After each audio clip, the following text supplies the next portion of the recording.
Hey brother! Ben, you know what's always bothered me? That the symbol for Ravenclaw's house is not a raven, but an eagle. This has always seemed like an enormously just glossed over and accepted decision by Rowena Ravenclaw. So last week I set out to get to the bottom of this, and let me just say, along the path of research, I made some very interesting discoveries.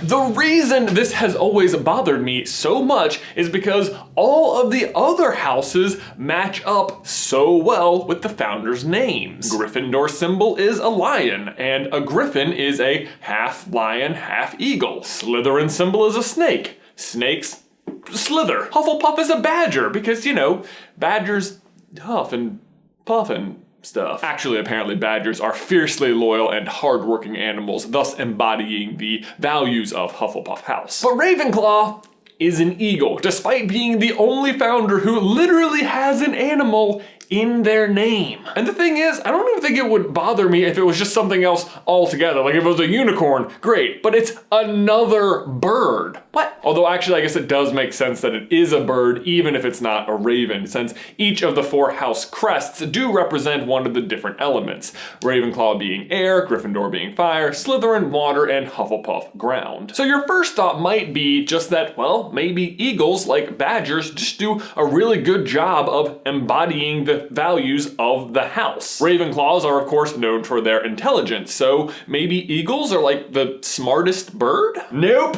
You know what is?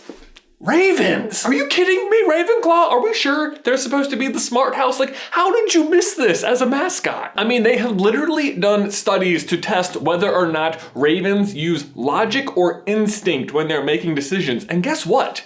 It's logic, which is kind of crazy to me. So again, why the eagle? Well, I figured the best place to start was just to see if there was anything else about Rowena Ravenclaw's history that would lead her to make such a decision. But the problem is we don't really know a whole lot about Rowena Ravenclaw. The biggest chunk of information we ever get about her actually comes from her daughter, Helena Ravenclaw, aka the Grey Lady, ghost of Ravenclaw Tower, when she tells Harry about how she stole her mother's diadem and hid it in a forest in Albania. And you know what always really struck me as odd about that particular story is that of all places she could go to hide something, why would she go to Albania? I mean, it's not exactly nearby. Well, I did some digging into this odd location of choice and found something interesting. The national symbol of Albania is none other than an eagle. And not just an eagle, a golden eagle, as in Ravenclaw's colors are blue and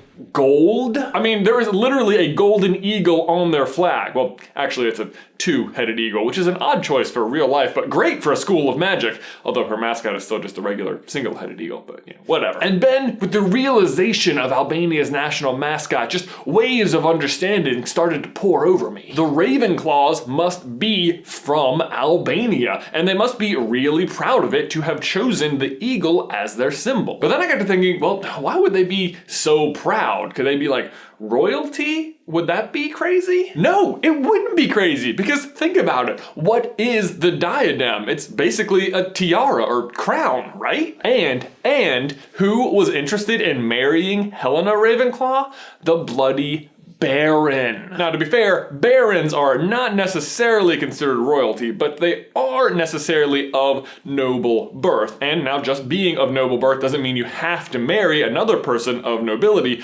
but consider the source. The Bloody Baron was a Slytherin at Hogwarts while Salazar Slytherin himself was still teaching at Hogwarts. Slytherin who cared about blood status. So I have no doubt in my mind that the Bloody Baron would have no interest in marrying beneath his blood status, whether magical or noble. Yes, Ben, it was all coming together. The Ravenclaws must be from Albanian nobility. That's why their symbol is an eagle. That's why they have a diadem.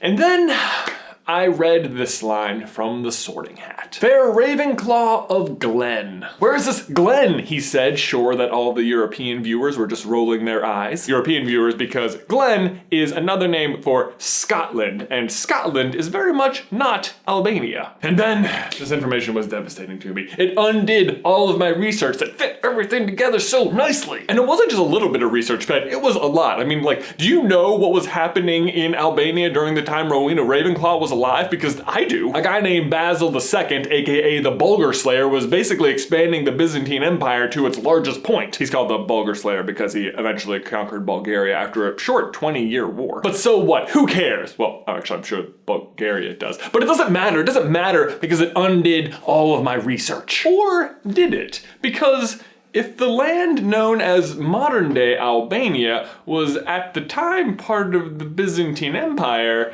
then it wasn't Albania, was it? In fact, the first time that area of land was ever called Albania was in 1272 after Charles Anjou conquered the land from the Byzantine Empire and established the Kingdom of Albania. And Ravenclaw was born around 993, so by 1272, her and Helena would both have been dead for quite some time, and yet Helena told Voldemort that she hid the diadem in Albania, which she couldn't have because it didn't exist yet. So, what gives? I'll admit, Ben, this was a puzzler. I mean, could it have just been a mistake? Could anyone really blame J.K. Rowling for not being up to date on her Albanian history? So, somewhat lost, I just did a search for Albania and Scotland to see if there was any connection at all.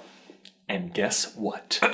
The toponym Albania may indicate several geographical regions, a country in the Balkans, an ancient land in the Caucasus, as well as Scotland. Albania being a Latinization of the Gaelic name for Scotland, Alba. Now, I will admit that I am very American, so this might not be news to the people of Scotland or Europe, but if so, I have never heard about it online. That this Albania is not the Albania of Harry Potter lore, but that Scotland is the Albania of Harry Potter lore. Honestly, makes a lot more sense. I mean, Godric's Hollow is supposed to be located here-ish in the West British country. Are you telling me that after he failed to kill Harry, he went all the way down here in his weakened, bodiless state instead of just like a little bit north into Scotland? Why would Helena Ravenclaw travel all the way to this Middle Eastern country to hide the diadem? Wouldn't it make more sense for her to go to a forest she was familiar with in her home country? And this is where it gets really good, because what was it that Voldemort was surviving on during that time?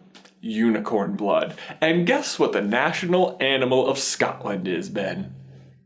Unicorns. That is a real fact, by the way. The actual real-life national animal of Scotland is a unicorn. I mean, it totally made sense when Albania was the answer, but did eagles have anything to do with Scotland? Well, there actually are a few things. The golden eagle is actually the most common national symbol in the world, with Albania, Mexico, Austria, Germany, and Kazakhstan all using it. Sadly, not Scotland, which again uses unicorn. But golden eagles can be found in all of Europe, and they are most commonly found in Scotland. Territories in Scotland are run by clans, and if you are a clan leader, you are considered noble. And each of these clans has their own crest, many of which use the eagle, but one in particular stands out. Their motto is, "By wisdom, not force," which seems like a dead fit for the Ravenclaws. That's kind of tricky to prove though, but if the Ravenclaws were noble, which they almost certainly were, then choosing an eagle could also just have been about choosing a more prestigious animal than a raven. Because in the wizarding world, eagles seem to hold a place of prestige. I mean,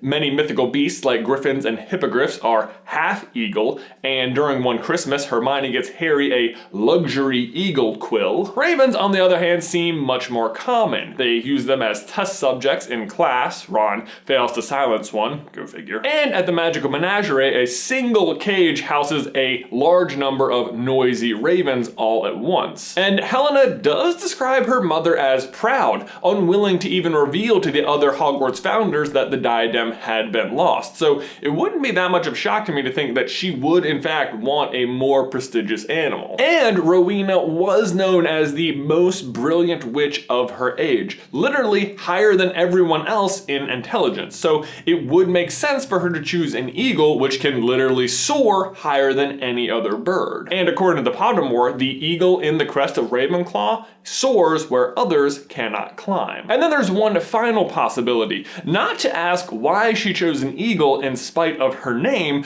but to wonder if perhaps the name was chosen because of an eagle. So for example, the name Ravenclaw could have come from further back in their lineage, and they might have chosen it because they owned an eagle that had like black talons or something, therefore making the eagle Ravenclawed. So there you go, Ben. Those are my guesses as to why Rowena Ravenclaw chose an eagle instead of a raven. But Ben, my question for you and everyone else is, what do you think? Should it have been a raven? Are you okay with it being an eagle? What would you have chosen instead? And what Hogwarts house are you in? I don't feel like we've asked that in a while, and it's always a really fun discussion. So let me know in the towel section down below. These socks are amazing! Guys, thanks for watching. As always, please remember to like this video if you haven't already, and subscribe so you don't miss any future Harry Potter videos from us. If you want to chat with Ben and I directly, you can go check us out on Patreon, where we are having a live hangout next Monday, June 19th. If you want to sign up, you can check this link right here. Or if you want some more Harry Potter action and find out the defense of Slytherin, you can check out this video right here. But Ben, that's all I've got for you today, man. I will see you in another life, brother.